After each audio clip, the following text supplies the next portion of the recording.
What's up guys, my name is VM the Gamer. Haha. I got to show you something, especially it's very popular in USA, but I mean the Philippines. It's not popular in here, but in the USA it's super popular. Oh, and this is just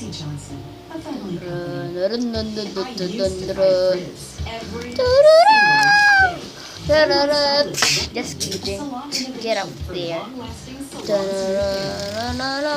Guess what is this?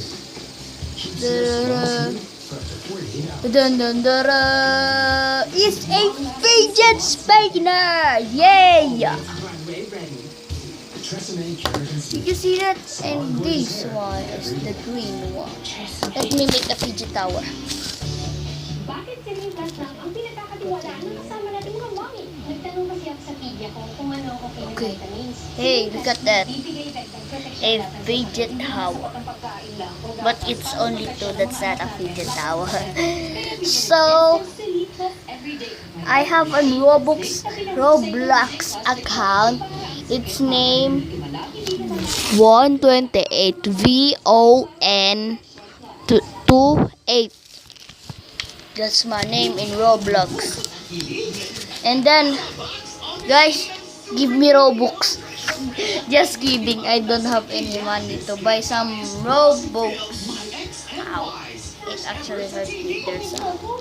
There's little sharp there, so that hit me up. And I said, ow, that hurts. And this one, so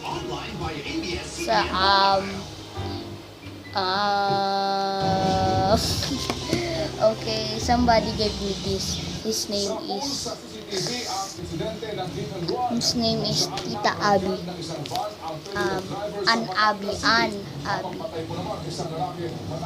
There we go. That's the fidget. Oh my gosh! I think I hit the camera. OMG, yo! Did you see that?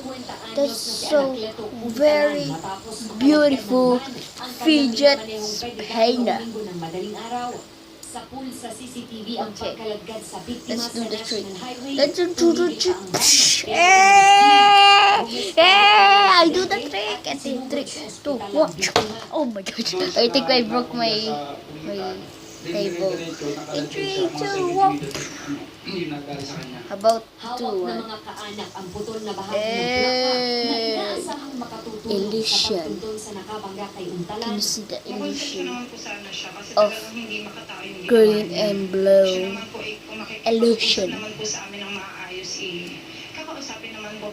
Sa Bantay, Ilocos Sur, sa puldin sa CCTV ang pagsalpok ng van sa isang truck noong Martes. Sa video, kitang nag-overtake ang van na minamaneho ni Joseph Azurin sa isang truck, pero saktong may kasalubong na truck na minamaneho ni Lowell Pido, kaya nauwi sa salpukan.